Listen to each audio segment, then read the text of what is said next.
Drake and his crew just can't seem to stay out of drama, and honestly, the more they try to stay relevant, the worse it gets.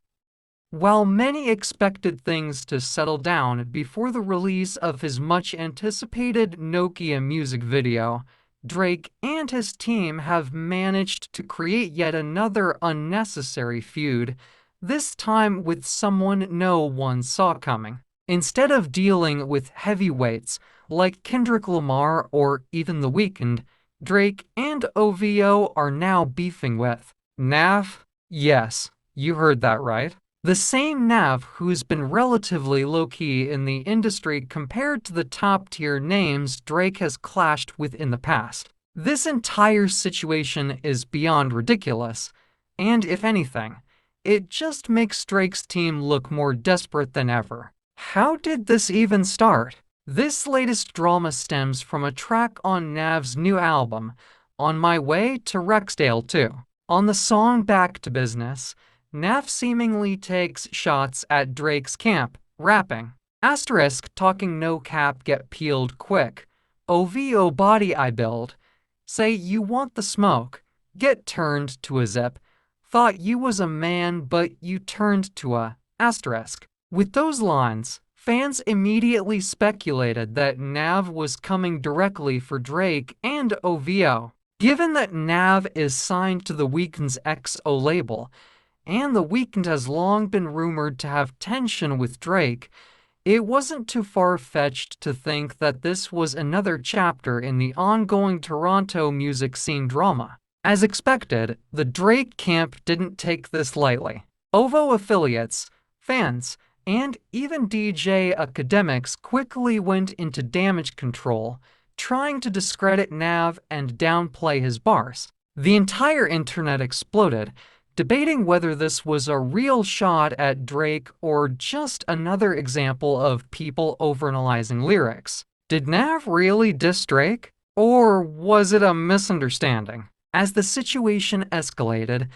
things took a surprising turn when Nav himself reached out to DJ academics, clarifying that his lyrics were being misquoted. According to Nav, he wasn't saying OVO body, but rather over your body, a distinction that, in his eyes, meant there was no diss intended. This should have been the end of it, right? Wrong. Instead of moving on, Drake's camp doubled down, calling Nav a coward for allegedly backpedaling and taking back his words. They ran with the narrative that Nav was afraid of Drake and his influence in the industry. But let's be real. Does anyone genuinely believe that Nav is scared of Drake? More importantly, does anyone even care if Nav is beefing with Drake in the first place? The funniest part of this entire situation isn't even whether Nav dissed Drake or not. It's the way Drake's camp and fanbase reacted. They treated this like a massive victory, as if forcing Nav to clarify his lyrics somehow restored Drake's dominance in hip-hop. But let's take a step back and look at the bigger picture. Just a year ago, the conversation was about Drake versus Kendrick Lamar, arguably one of the most legendary feuds in modern rap history. Now, Drake's biggest win is supposedly making Nav walk back a lyric.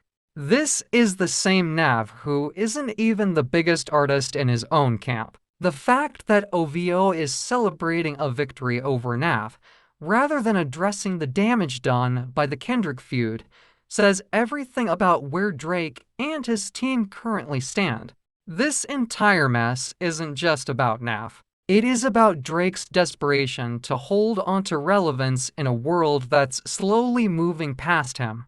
The fact that his camp is putting so much effort into making this a big deal only highlights how little they have left to celebrate. When your career has shifted from battling rap titans to nitpicking bars from Nav, that's a major downgrade. At this point, Drake's beefs are starting to look more and more embarrassing. His attempts to control narratives and intimidate smaller artists aren't working the way they used to. And with Kendrick Lamar reportedly gearing up to drop more music soon, things could get even worse for Drake in the near future. So, what do you think about this whole mess? Is Nav actually backpedaling? Or is this just another desperate attempt by OVO to manufacture a win in a time where they have nothing real to celebrate? Is Drake's team overreacting? Let me know in the comments, and if you made it this far, be sure to like and subscribe. And if you want to see how things are about to get even worse for Drake, stay tuned because Kendrick Lamar is coming.